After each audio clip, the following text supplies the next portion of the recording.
It's Hamtaro time.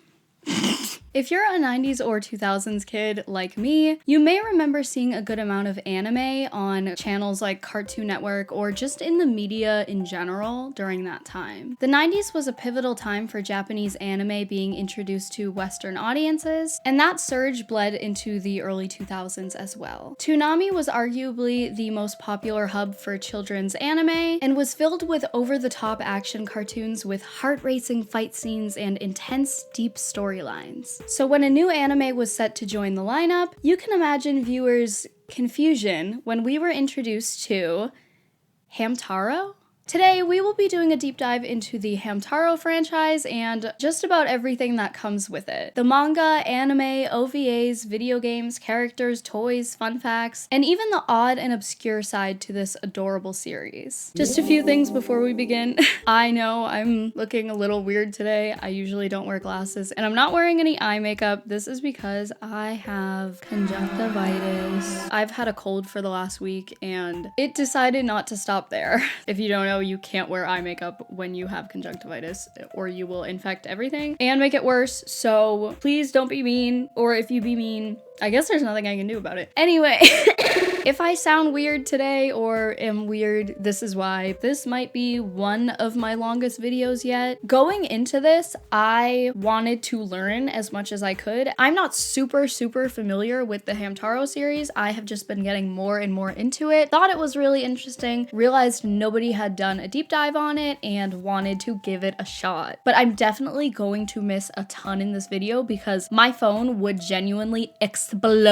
if I recorded any more than I'm already doing. This is already going to be a very long video. I am not pretending like I know everything.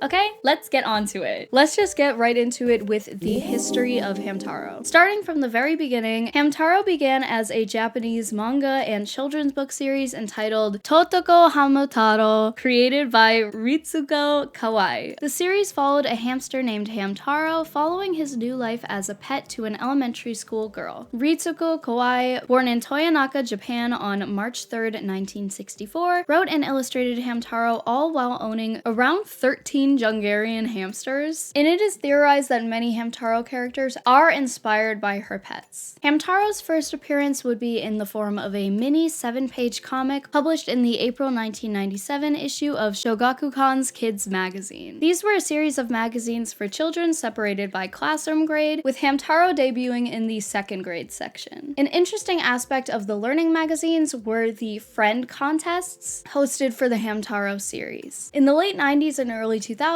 children were encouraged to create and draw their own Hamtaro characters. The winning entry in each grade would then be added as an official Hamtaro character. According to the Hamtaro wiki, which, by the way, this video would be nothing without, so huge thanks to the Hamtaro wiki. According to them, the confirmed winners include Ken, created by a second grader in 1999, Step, created by a fourth grader in 1999, Solara, a kindergartner in 2001, Dharma Doll, a first grader in 2001, Ninham, a second grader in 2001, Tux, Eggy P, Marin, and Donohamu, created in 2001 by 3rd, 4th, 5th, and 6th graders. These characters, created by Japanese school children, would be featured in many forms of Hamtaro media throughout the years, and I just think this is really cool and adorable, and I just love it. Anyway, in October of 1997, a compilation of stories from the magazine would then be released as 2 children's books, one of them being A Home for Hamtaro and Other Stories. The story starts with Hamtaro being separated from his family now that he is big enough to quote-unquote take care of himself, and is then gifted to a little girl named Yukata. As you guys know by now, I cannot read, or I read too quick. Her name is Yukari, not Yukata. Yukata is actually like a thing to wear. I say Yukata this entire video, it's Yukari. I'm sorry.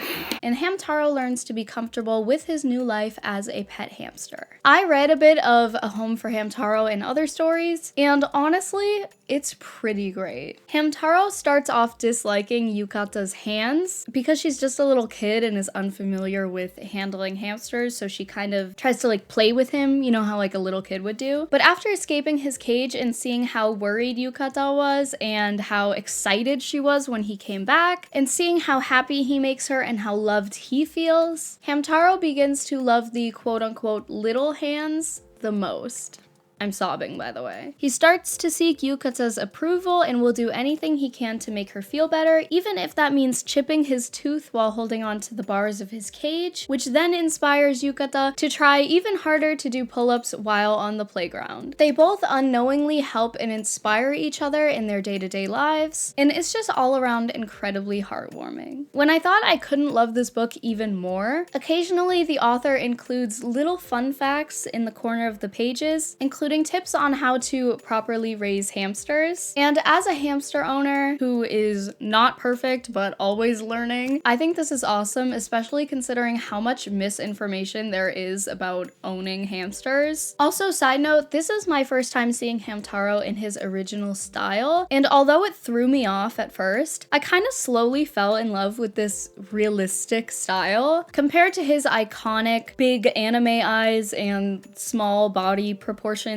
like all that. It was actually refreshing to see him look like my hamster, you know? But I do agree with the changes made in the future because I feel like his current design is so iconic. The second Hamtaro book in the series would be Hamtaro Gets Lost and Other Stories. This entry starts off fairly similar to the first book, with Hamtaro and Yukata learning more and more about each other, and of course Hamtaro getting into mischief like stealing a ribbon off a Christmas ornament to sleep on, getting into a trash bag, literally being thrown away and immediately regretting his life choices, and gnawing on Yukata's belongings. This was all pretty typical for the series until the story ends with a girl hamster being placed in Hamtaro's enclosure, and then they get married and have babies. Maybe I'm like immature. I know this is like not that weird, but to me, I was like, Hamtaro's still a baby. Like, he shouldn't be having babies. It's probably supposed to be like really heartwarming, but I was like, ew, what the f? Also, what are we drinking today? I have another whipped coffee. The baby mama in question. Not calling this hamster a baby mama. The baby mama in question is a little white hamster named Momo, who only ever appears in the manga but is highly speculated to be the precursor to Bijou. I have a little white hamster named Bijou after Bijou, of course. She actually just came out while I was filming and I took a little video, so I'll put that here. As for the rest of the manga, only one more was released in English, and it was entitled Hamtaro Gets Jealous and Other Stories. This entry depicted a completely separate Hamtaro from the previous two books, and this will happen quite a bit in the series. This is actually a completely different character with an owner named Amy, so not Yukata anymore. This is a completely different Hamtaro. In this version, he is actually in love with his human owner, which I literally hate. Like, I don't know why this makes me so uncomfortable. So we are taken through this weird storyline where he gets jealous of like some other dude. I don't know. I didn't want to read it. I was weirded out. But also, this is seemingly the first time we see Hamtaro's new look, which is a lot more reminiscent of the iconic Hamtaro style that we know. I personally can't find anything on the reason for the redesign, but I think it was just the series growing with the trends. And I don't know when this started, but Japan loves cute things with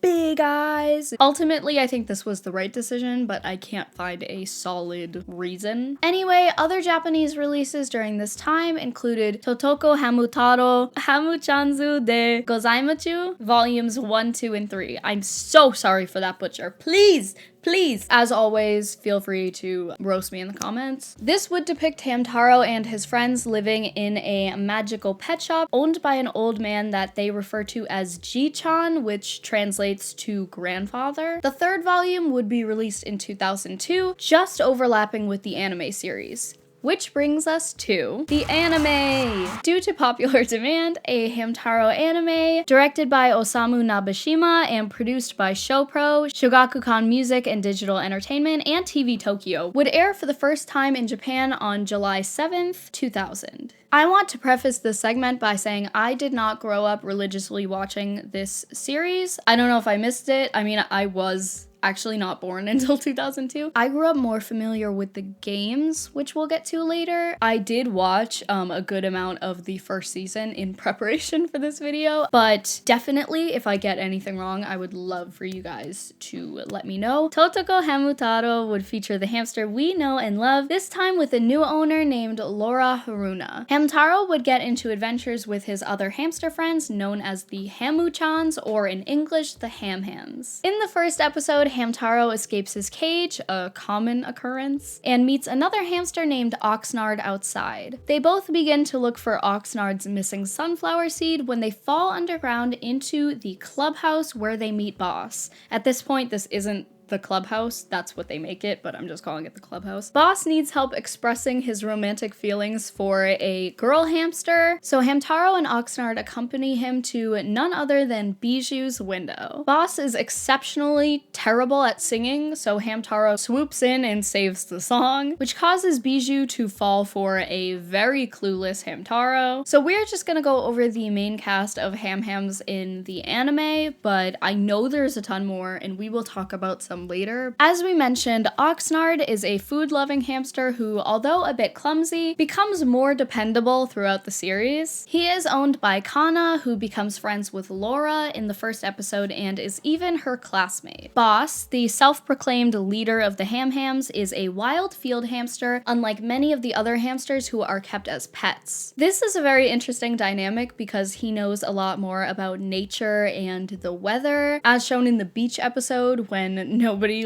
knew what the beach was and he was like, are you guys dumb? But he also sometimes pretends like he knows more than he does, and he has a huge crush on Bijou. Speaking of Bijou, owned by Maria, is a white hamster with 2 little blue bows. She comes from France, her name meaning little trinket or jewel. In the English dub, she has a little French accent, but in the original Japanese version, she speaks perfect Japanese. Fun fact, I believe in the French dub, she's actually Russian, which is kind of cool. Bijou is described to be graceful, but is not above getting dirty when it comes to helping her friends. Although she is flattered by Boss's crush, she herself has feelings for Hamtaro. Dexter is the sophisticated one. Owned by an optometrist, he is very refined and always dresses up with his little bow tie. So cute. One of his defining characteristics is his crush on another Ham-Ham named Pajmina. However, he tends to butt heads with his longtime friend Howdy, who also has a crush on Pajmina. Howdy is a jokester with a southern accent, and that's literally it. I'm not a Howdy hater, he's always fighting with Dexter over Pajmina, and that's literally it. Speaking of, Pajmina, owned by June, who is another classmate of Laura's, is a very nurturing and maternal girl hamster who loves scarves, as she is rarely ever seen without her pink scarf. Pajmina is often the mediator in Dexter and Howdy's fights, as again they both have a crush on her, and she has a sisterly relationship with another Ham-Ham named Penelope. Penelope is one of the more intriguing characters to me because she is rarely ever seen without her blanket that she has over her head. She's actually a baby hamster who can't really speak. She just makes cute little noises like cute. The way my voice can't even do it right now. She often sticks by Pajmina, who she sees as an older sister, and due to her age and maturity, she tends to get into more trouble than the others. Penelope is owned by Kylie, who is best friends with Pajmina's owner, June. Like I said, Penelope is almost never seen without her blanket, aside from a handful of moments, such as the opening of the English dub when she throws her blanket in the air, and the shot where all the Ham-Hams are sleeping, but supposedly the only episode she is seen without her blanket is in the 10th episode of season 1, entitled Jingle the Wanderer. This occurs in a split-second shot of Penelope falling out of Laura's bag. Another instance where we see her whole face is in Ham-Hams Unite for the Game Boy Color when Hamtaro brings her back to the clubhouse. Moving on, Maxwell is a Ham-Ham owned by the son of a bookstore owner, so he is always carrying around a book, loves literature, science, and is typically the one explaining things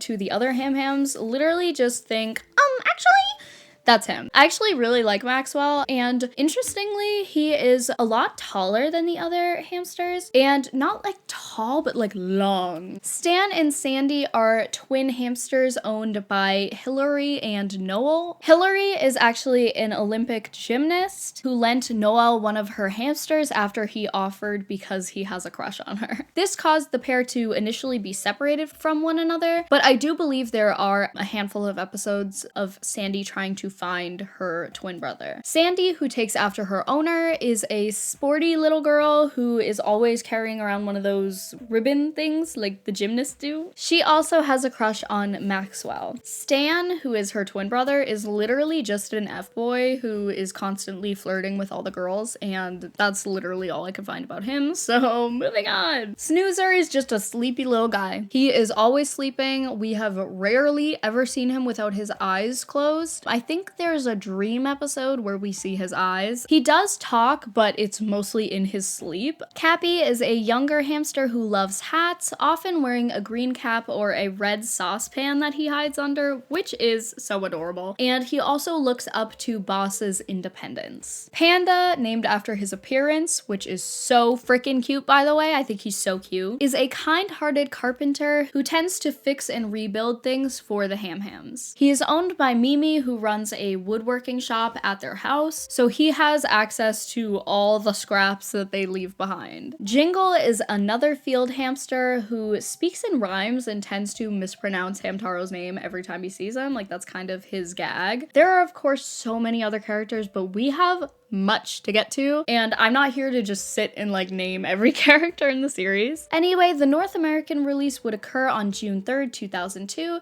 entitled Hamtaro Little Hamsters Big Adventures. The cartoon would be dubbed in English by Viz or VIZ, airing on the Toonami block on Cartoon Network. This proved to be controversial, okay? If you don't know, in the US, Toonami was Cartoon Network's big action cartoon segment from 1997 to 2008. A lot of this block was occupied by Japanese anime, as they obviously have some pretty sick action cartoons, such as Dragon Ball Z, Pokemon, Inuyasha, Sailor Moon, Zatch Bell, One Piece, Naruto, you get the picture. Toonami also aired North American shows as well, but it was pretty much owned by anime. I only mention this because when Hamtaro was added to Toonami, a lot of viewers were confused. Most viewers didn't watch Toonami because it was anime, they watched because it was action. Fighting scenes, maybe even the word damn would be thrown around once or twice. So Hamtaro definitely felt like the odd one out, as a show seemingly made for small children, with themes of teamwork and anti-violence. And viewers weren't the only ones who felt this way. Supposedly Cartoon Network forced Hamtaro onto Toonami since the block was home to anime. They thought it would be a good fit, and because at the chance Hamtaro would be the next big thing, they wanted it on their channel. Jason DeMarco of Toonami has even claimed airing Hamtaro on Toonami was a huge mistake and pretty much forced on the crew by the higher-ups. But that does not mean Hamtaro was a huge flop in North America. It's even considered the most successful show to first premiere on Toonami,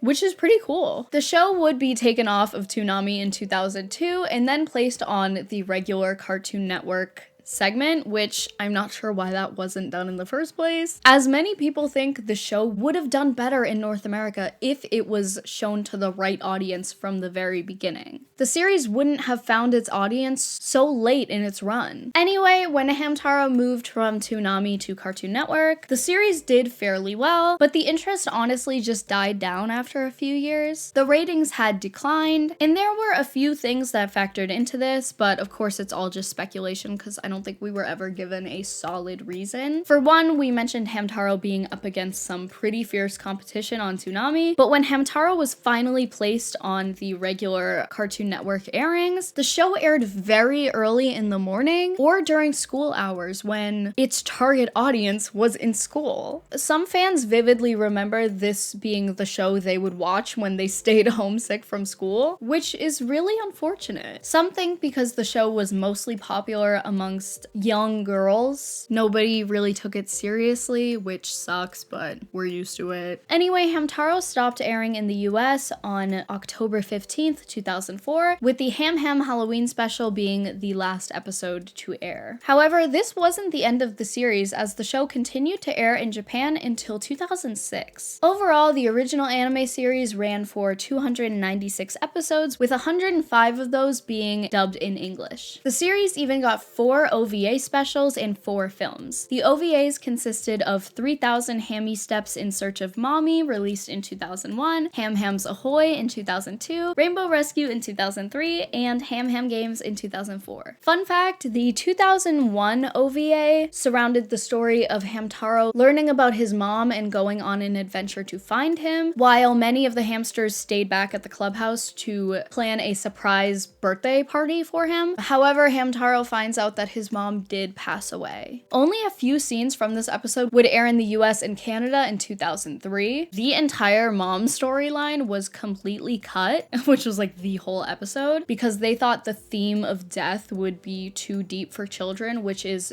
totally stupid. So literally the only parts shown were the Ham Hams talking about the party and then Hamtaro coming home to the surprise. And they just added these birthday scenes to the Hamtaro birthday special. So we never fully got 3000 steps in search of Mommy Hammy. What is it? 3000 whatever, you know. Although the Hamtaro anime series was kind of short-lived, many people hold fond memories and nostalgia associated with the show, and over the years the franchise has gained a serious cult following. Some notable favorite episodes include Ham Ham Halloween, Diamonds of Sugar, The Wise Elder Ham, Come Out Bijou, The Search for Sandy's Brother, and of course the Christmas episode. But there are so many more. Comment below your favorite episode of the anime. Moving on to the games. Many fans actually found this franchise through the games and not the anime. I vividly remember playing Ham Hams Unite that was initially released on the Game Boy Color, but I played it on my Game Boy Advance, which I still have, by the way.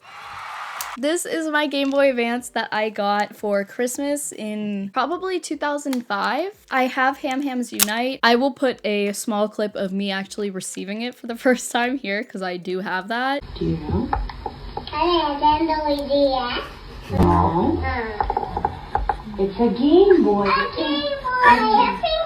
Right. The first Hamtaro game would be released on the Game Boy Color exclusively in Japan on September 8th, 2000. Totoko Hamtaro Tamadachi Daizakusen Dechu. I'm sorry, I don't know how to say it. Is vastly different from the Hamtaro games we would see in the future. A lot of people barely even see it as a game. It's kind of just more like a visual simulation type thing. You would think it would be a pet care game, but you don't actually care for Hamtaro. You don't play as him. He talks to you a lot, but I don't even know if you could talk to him. You kind of just watch him like run around in his cage. But probably the most interactive part of this game is the fortune telling part, which basically you would input information about yourself or others, such as your name, gender, nickname, birthday, age, and blood type, which I know sounds absolutely insane. Japan often prioritizes blood type in the way we refer to our zodiac signs for information on our personality types or compatibility. That's kind of like what blood type is for them. So the game allows you to input all these traits, and then it will tell you what kind of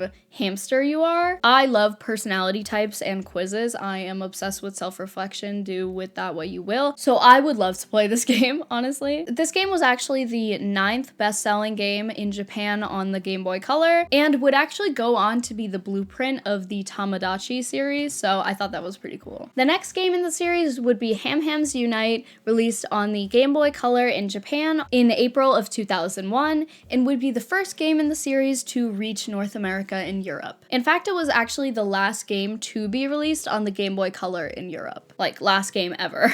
This time you play as Hamtaro, and you are tasked with gathering all 8 Ham Hams located in different areas of the map and bringing them back to the clubhouse where boss awaits. Another goal in this game is to collect ham chat phrases, which is basically the language all the hamsters speak. Many of the Ham Hams are not able to be brought back to the clubhouse until you learn certain phrases to communicate with them, so the two goals go hand in hand. Each phrase also comes with its own animation to act out what the phrase means, and each ham chat phrase is unlocked by communicating and helping other hamsters. And you don't know frustration until you see that you don't have the ham chat phrase that you need to progress through the story, so you have to go back to all the places you've been before, frantically talking to hamsters and seeing if you missed a little side quest or anything. It is so annoying. I love it. Although I played this a bit when I was a kid, I think I was too young to like really understand how to play. So I feel like I just remember like running around aimlessly, like not really knowing what to do. However, about a year ago, I remembered this game and I really wanted to play it. So I ordered it off, I think I got it off of like eBay or Mercari or something. So I got the game, played it for a few hours, reminiscing in my nostalgia, and then just kind of forgot about it. That was until a few months ago when I was like, hold up, I want to see what this game is actually all about. I've been playing it nonstop since then. It is actually so good and challenging when it needs to be and cute, and I love the music. Ham Hams Unite can be easily overlooked as a kid's game, but do not underestimate it. It can get tricky. I just last week collected all 8 Ham Hams and brought them back to the clubhouse, and little did I know I was not done. There's still so much to do. You have to collect all the stars, acorns, rocks, and just a little fun quest for yourself is to collect all of the little outfits that you can get. Unfortunately, Hamtaro can't actually wear the outfits when playing. He can only wear them when you dress him up when you go back to his room, and he will appear to be wearing the outfit in a framed photo on his desk, which is so iconic. I just want a picture of me looking cute framed on my desk. And it appears when you open the game with the title screen. Wait, maybe I'll show you guys right now. Cute, right? So I put him in this little cute pink outfit, and he has a pink Game Boy Advance. Isn't that so cute? Ham Hams Unite was very successful, being the 7th best-selling Game Boy Color game in Japan, and it will always have a special place in my heart. Ham Ham Heartbreak was the next entry in the series, released for the Game Boy Advance in Japan in 2002 and North America and Europe in 2003. This game would follow both Hamtaro and Bijou this time in their attempt to stop the evil villain Spat, who is a devilish hamster who hates love and everything to do with it. You as the player control Hamtaro and Bijou on their adventure, repairing the broken relationships that Spat created, all while collecting ham chat phrases along the way. Unfortunately, I have yet to play this gem because everyone I see on Mercari and eBay and whatever you can name is usually from $50 to $70, which isn't like outrageous, but like it's a bit too much for me right now, so I will just keep dreaming. And your girl is a bit brokies from taking my Bijou to the vet last week, so it really does look amazing, and it is extremely well loved by fans and is probably the fan favorite game out of the whole series. Let's talk a little more about Spat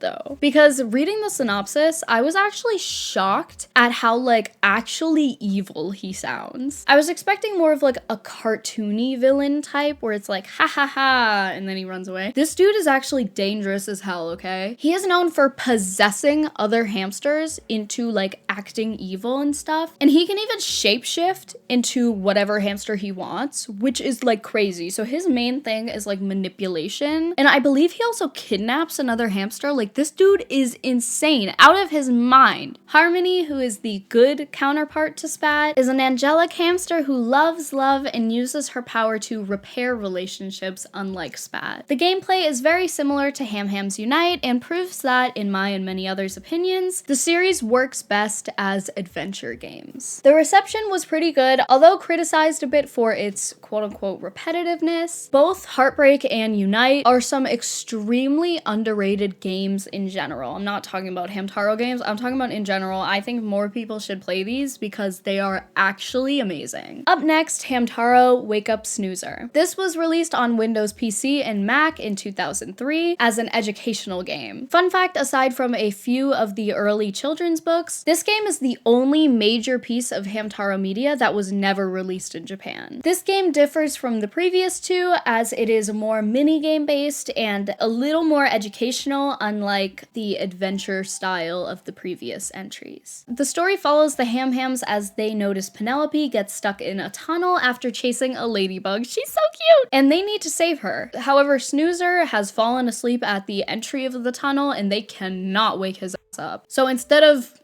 shoving him out of the way, maybe. They have to think of another solution, so each Ham has their own idea of what they should do, and each minigame focuses on their methods. The game even includes an animated cutscene, however, it is not voiced by the original actors. Next up is Hamtaro Rainbow Rescue, released on the Game Boy Advance in Japan in 2003 and Europe in 2004, but not in North America, and I am so pissed off about this right now. Although it is not as well loved in the community as Ham Heartbreak and Ham Hams Unite, it is still an adventure game, and again, that's what I think the series works best as, so I would love to freaking play this game. It was actually supposed to release in North America in 2005, but canceled for unknown reasons. The story follows Hamtaro and the Hams trying to collect items that match the colors of the rainbow after Prince Bo, who uses his umbrella to make rainbows, falls from the sky and the colors on the umbrella go missing. Once again, this game got pretty average reviews, and I feel like this is a trend in the series. Hamtaro Ham Games, released on the Game Boy Advance in 2004, would take a turn into a sporty Olympic theme. The game includes many events such as the 100 HM dash, tennis, diving, hammer throwing, hurdles, pole vault, etc. You can also collect costumes, and friends cards when obtaining all 50 would unlock a special minigame. The game once again would do fairly well and would be the last Hamtaro game on the Game Boy Advance. Forgive me for kind of speeding through these next few as we literally have so much to get to. That brings us to the Nintendo DS games. Hamtaro Nazo Nazo Q, released only in Japan in December of 2005, is all about solving riddles and exploring. This game also includes multiplayer, which I believe is the first game to do that, but I'm not too sure, ranking each player against each other depending on how long it took them to answer the riddles. And finally, the last mainline Hamtaro game, Hi Hamtaro Ham Challenge. Released in 2007 and 2008, this game is mostly a compilation of educational minigames for elementary-aged children, so unfortunately there's not much to go over here. I'm sure kids loved the last few games, but to me, nothing beats what Ham Hams Unite and Ham Heartbreak did, and I think these adventure games were so successful and well loved by fans because they keep the quirkiness and charm of the anime. The anime is literally called Little Hamster's Big Adventures, so the Hams are always kind of up to no good, like sneaking in Laura's backpack to go to school with her, or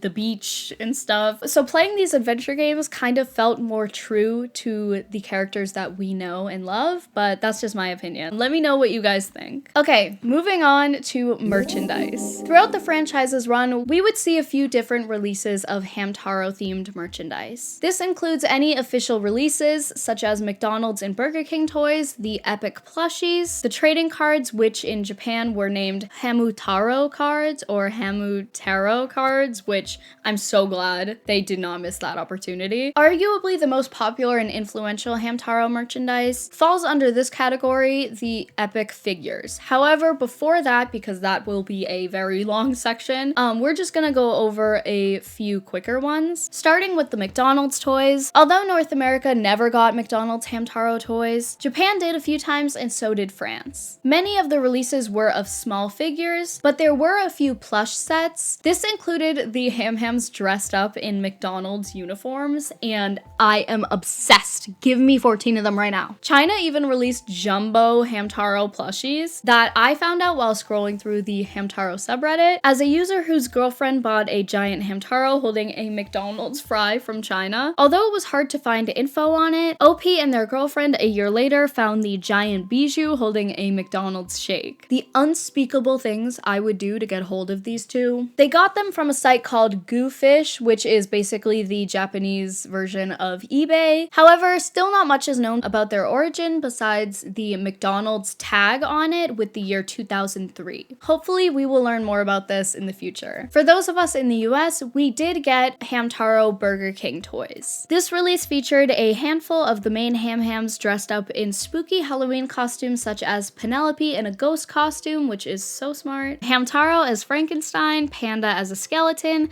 Elder Ham as a wolf, Bijou as a witch, Oxnard as a spider, Boss as an alien, and Cappy with a pumpkin on its head. Luckily, there are a good number of listings online for these, and many fans hold fond memories of trying to get their favorite characters. One of the most popular lines of merchandise associated with the franchise is Godziham-kun. Okay, let me set the scene. The year is 2001 in Japan, and it's just 1 week away from Christmas, so I can assume the vibes are immaculate. You decide to go to the movie theater because 2 new major films are out, but you just can't decide which one you'd rather see. These 2 movies are Godzilla, Mothra, and King Ghidorah, Giant Monsters All-Out Attack, and Hamtaro Adventures in Ham Ham Land. Reluctantly, you choose Godzilla, not sure why, but this is my story, I'll tell it how I want. You get handed your ticket only to see that this is not just a ticket for Godzilla. This is a dual movie ticket for both Godzilla and Hamtaro back to back, in one sitting. Then, you wake up. No, I'm just kidding. This did actually happen. Not only did it happen, but Japan did this 2 more times in 2002 and 2003. This means 2 more Hamtaro movies had to come out at the same time as the next 2 Godzilla movies. And this is just funny to me because, like, did they have to keep up with each other's productions? Like, I don't know. You may think these 2 are vastly different franchises, so it seems pretty random, but this method proved to be successful when Hamtaro and Godzilla became the 3rd highest grossing films of 2001 in Japan. With each ticket, Godziham-kun keychains were given out in 3 different colors, green, red, and blue. This was the beginning of the Godziham-kun movie collaboration merchandise that would be available in the years to come with each new dual movie release. The merchandise available consisted of mostly Hamtaro in different colored Godzilla costumes, but would also be seen in Mothra costumes as well. There was also a relaunch of Godziham-kun merchandise in 2022. I think this collaboration is hilarious. I just love how it confuses people. But let's move on to the most popular line of Hamtaro merchandise, the Epic figure series. We talked a ton about Epic or EPOCH, I don't know, in my Calico Critters / Sylvanian Families video. But if you don't know, Epic is a Japanese toy company, most known for creating Sylvanian Families and Aqua Beads. In the year 2000, Epic released tiny little Hamtaro figures, including playsets, furniture, and accessories based on the characters. First released in Japan, the figures initially had a similar eye design to the A Home for Hamtaro art style, with the eye shine in the bottom corners, but later releases would swap this for the iconic Hamtaro anime art style. Each regional release came with their differences, such as Japan and North America releasing 1-inch figures with a rubber-like material, while China would opt for a hard plastic. Italy would go on to sell larger 3-inch figures, and Brazil with 4-inch. There were also other major differences, including how many figures were sold in each pack, inner and outer corner eye shine, different colored playsets, and more. It's also important to note that many fans confuse the Epic series for the XLC Hamtaro series, but the XLC line was actually a series of bootleg or knockoff unofficial figures. Although they are considered knockoffs, the XLC series are still well loved by fans, and in some cases are the only ways to get merchandise of certain characters, as the Epic series didn't do every single Hamtaro character. I actually really enjoy the packaging of these bootleg Hamtaro figures. I think all the hamsters lined up in these packs is very aesthetically pleasing, and I can understand why they are still extremely highly sought after. As for the quality, I'm not aware of any major differences, but if any of you guys know, please let me know in the comments. Anyway, with over 150 different hamster figures released, to this day, fans continue to show off their favorite and rarest collectibles. So I thought we would go over some notable, fan favorite, and rarest Hamtaro figures. Some of these releases I really enjoy from this line are the playsets, including the regular house and clubhouse, Bijou's mini house, and this giant house, probably made for the bigger figures, and several different amusement park sets, like the Sunflower Ferris wheel, this little teacup ride, and even little roller coasters. You may know from my Calico Critters video, but I love detailed playsets, dollhouses, furniture, and accessories, so researching this part felt like a dream to me, honestly. As for the actual figure sold, some notable releases include the Hamtaro and Bijou 2-pack with the Sunflower Seesaw, this Pashmina kitchen set, this absolutely stacked pack of Ham-Hams, this adorable Dexter with a bow tie accessory, bouquet of flowers, and a little closet with a smiley face on it. One of my personal favorites is the Panda pack with a little easel and paints included. I think it's so cute, I love it. This one includes Boss with his farm tools, and we also have Maxwell with a desk and this thing. Anyway, those are a few random ones that I like, but there are also more obscure, exclusive, and rare ones, so let's get into that. For this section, thank you so much to the Hamtaro subreddit. You guys are the best. I was so scared to ask because I didn't want people to be like, how dare you make a deep dive and not know the rarest epic figures? But they were super nice. They just sent me all kinds of stuff. Like, they were super nice. So if you guys ever need to know more information about Hamtaro or just like want to chill out with a bunch of Hamtaro people, go to the subreddit because I love them. Anyway, the figures are differentiated by numbers, which is super helpful because as a Littlest Pet Shop person, I am very used to this. But if you hear me just like spewing out a bunch of numbers, this is why. The figures are also labeled either HC-number or HC2-number, which is basically Hamtaro Collection or Hamtaro Collection 2. The HC2 and anything after that are extremely hard to find. They're probably mostly from Japan. So let's just go over a few of these releases. Broski HC2-74 is among the many figures that are near impossible to find and remains missing in many collections. Along with the Sunflower Princess and the Sunflower King from Wave 2, who is hilarious to look at, by the way. He is actually in stock on eBay right now for $200, so there's that. An interesting case is Mystery HC2-104, who was bundled with the Fortune Telling House playset, which is also, of course, extremely rare as well. I am obsessed with her. I love her little floppy ears and the fact that she's pink. Gelato is another absolutely adorable hamster. Like, I am obsessed with him. His head is shaped like soft serve, like how it goes up like that, and he comes with ice cream and stuff. I've seen him sold for around $100. But when I say this doesn't mean everyone is selling these for $100. This is just what I've seen. Just to name a few more that I am currently foaming at the mouth for, anyone who has Championi, I am actually so jealous of. Her little mushroom hat with her little mushrooms on her ears and her picnic basket. I am just so obsessed with her. I think she's the cutest thing I've ever seen. Drizzle is another who is incredibly hard to find, but I just love him so much. And I really love his rainy umbrella accessory. I just think it is like really creative and I love it. There are also releases with no known ID associated with them, which is pretty wild to me. This includes Kana and Maria, as they were only released in those little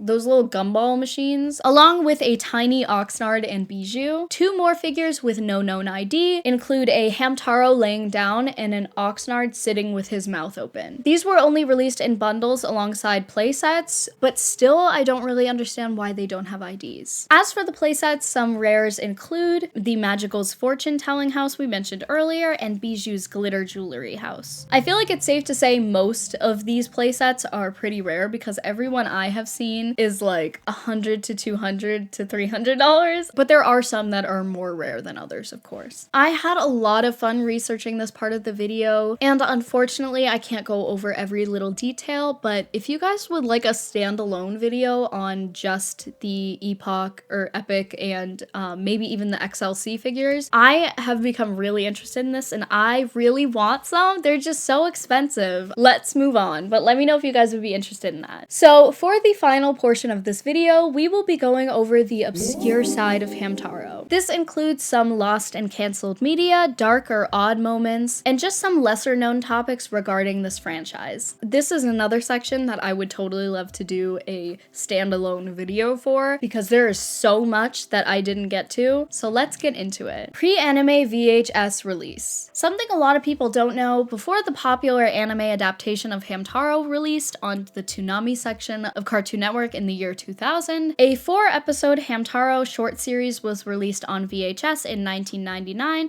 entitled Totoko Hamtaro Anime Dechu. This story does not match up with the anime released in 2000 and is not considered a pilot to that. It is a completely different story. It is actually more based off of the original manga. This time, Hamtaro's owner is a girl named Natsumi. Although the story is different, many of the hamsters we see in the 2000 anime actually appear in the short series. But this VHS version was not released to the public, quick, as copies were only given out and sold to the production team at Shogakukan, making this piece of media extremely rare, and for a while completely lost. However, a tape was actually put up for auction on a Japanese site in 2017 and was bought by the admins of Ham Ham Paradise, a popular Hamtaro fan site, which they're also amazing too. The series has since been uploaded to the internet, although getting taken down originally, they are officially found and available to view. The English dub's missing episode. This next one and a few more after this, I found on the Hamtaro iceberg document made by the user Terraterracotta on the Hamtaro wiki. You don't know how psyched I was to find this because I was worried I wouldn't be able to find anything weird and obscure about Hamtaro. Although I would love to make a video just going completely through this iceberg, I couldn't do it here because it would be too long. I'm sorry. So everyone say thank you to Terraterracotta for making this. Anyway, episode 83 of the anime, Totoko Mame Maki Oni Taiji, would actually never air in English due to the episode being heavily surrounded by the Japanese holiday Setsuban. It is widely speculated that the episode was never even dubbed in the first place. However, there is supposed documentation of an English version of this episode airing in Singapore, though this easily could have been an error. Reasons for the episode being skipped is most likely because of the plot surrounding the Japanese holiday. The people in charge of the English dub probably didn't know how to get around this and make it make sense for English-speaking countries. However, no excuses because the episode was dubbed in Chinese, French, German, and Italian. So where's my episode? This skip would send the order of the English episodes all out of whack and is pretty much the main reason why the English dub episodes are in the wrong order. Censored ham chat. Moving back to the games, if you remember Ham Hams Unite and Ham Ham Heartbreak, both use ham chat as the language all the hamsters speak, and each phrase comes with its own animation. For instance, Wawa, which means frantic, shows Hamtaro quickly and nervously looking to each side. Frosty, which means freezing, shows Hamtaro turn blue and get chills. Ham chat is a huge part of these two games. However, not all ham chat made it to the final release. While some had to be changed for localization purposes, others had to be changed for other reasons. Starting with Hamtast, which means perfect, originally portrayed Hamtaro sneezing. This just doesn't really make any sense. I tried to think about it, and I know Japan has this superstition that if you sneeze, it means somebody is gossiping about you. That still doesn't make any sense with the meaning perfect. So they changed it to Hamtaro quickly spinning around and then giving a thumbs up. Other animations were altered to make more sense for different countries. This includes the Cram Cram animation that removed the Japanese rising sun on Hamtaro's headband, and Fuss Fuss that initially had Hamtaro and Bijou dressed as pineapples. This is because in Japanese, the words worry and pine sound similar, making it like a silly pun. However, this wouldn't make much sense to people who don't speak Japanese, so they changed it to Hamtaro and Bijou frantically bumping into each other. There was, however, one ham chat animation that was changed due to looking inappropriate, and this I found on the iceberg, but unfortunately I couldn't find an original clip of it, so I'm not 100% sure on this one. I kind of hope it's real. I don't know why. Wait Cue includes an animation of Hamtaro tapping his foot, but originally portrayed Hamtaro drawing in the dirt. However, when he would do this animation, I guess it didn't look like that, and it actually looked like he was doing something else. So they changed it. Russian bootleg of Wake Up Snoozer. As mentioned before, Wake Up Snoozer was the Windows PC and Mac release that came out in 2003, only in North America. There are two weird things about this game. One thing is that the music in the game is based off the original English dub music in the anime. However, the notes are swapped. For example, the high notes go low and the low notes go high. I don't know if they did this for, I was thinking copyright reason, but they have to, it's official Hamtaro game. I don't know what it is, but that was really weird to me. But the main focus of this entry is, although Hamtaro never aired in Russia, somebody made a Russian dub of the cutscenes in this game, and it is hilarious to watch. You can still hear the English dub under it, so it's just like a Russian dude, with a deep voice, just yelling his lines with the English dub under it. It is so overwhelming.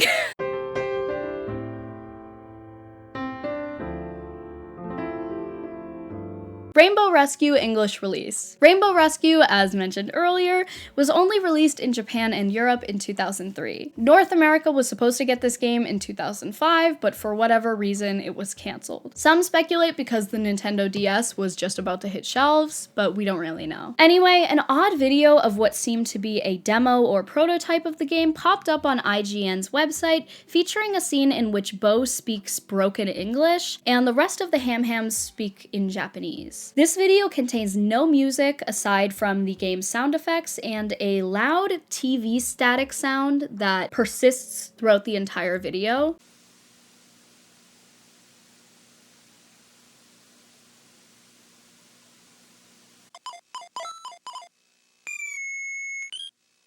The video was eventually confirmed to be a demo that was shown at E3 2003, and it was then uploaded to IGN's official YouTube page. This makes a lot of sense, but for a little bit, I'm sure fans were really confused as like what this creepy video is with this weird static in the background. Bijou falling. Speaking of Rainbow Rescue, there's more. A mysterious, unused photo exists in the game's code of Hamtaro, Boss, and Maxwell screaming with terror as Bijou falls off a cliff.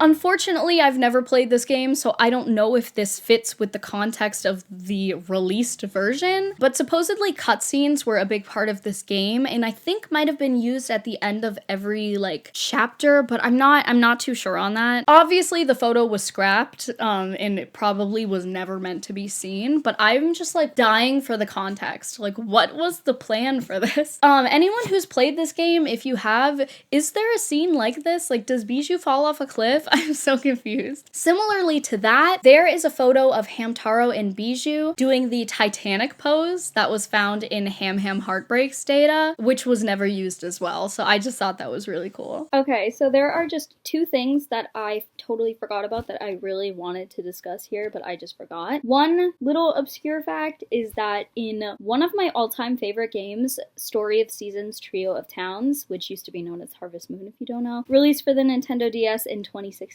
Hamtaro is actually an obtainable pet in the original Japanese release. Not only that, but the original Japanese voice actress would return to voice some of the lines in the game. Hamtaro would be able to follow you around your farm, and his special ability was harvesting sunflowers. Hamtaro would, however, not be added to the North American release in 2017. Despite the English dub voice actress expressing excitement for this idea, the developers even wanted it to happen as well, but it's assumed that there were legal issues. It never happened, and I will forever mourn this because I am in love with this game and Hamtaro, so I'm so pissed off.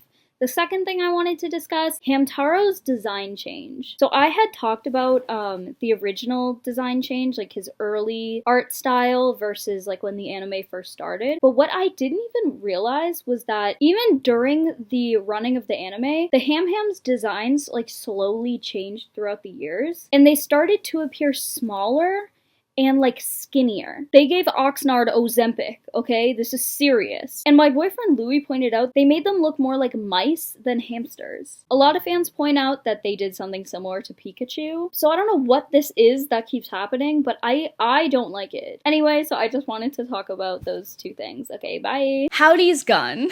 This one is pretty straightforward and quick. In episode 52 of the anime, Rob and Ham, which is a dream episode, Howdy pulls out a gun and actually shoots it at Snoozer, of course missing, and the gun looks pretty legit. Like, this is not like a kiddie gun, like it looks like a gun. This would be censored in the English dub, and this is pretty typical, as I just recently read about a Pokemon episode that was banned in the US because there were guns pointed at Ash or something. Last but not least, Hamtaro's mother. This is only a theory, but I thought it was sweet and a nice way to end this video. We see a photo of Hamtaro's mother in 3000 Hammy Steps in Search of Mommy, which we mentioned earlier is when we found out about Hamtaro's mom, Yuki, who had passed away. The one picture we've seen of her shows a little white hamster, and many fans have pointed out the similarities between Yuki and Harmony, who is the angelic hamster in Ham Heartbreak, and she did appear in a few Japanese-only episodes. The theories range from Harmony being being a reincarnation of Yuki, or that Harmony is Yuki coming down from above to help Hamtaro against Spat. Although they're both just little white hamsters, I am choosing to believe this because it makes me want to cry.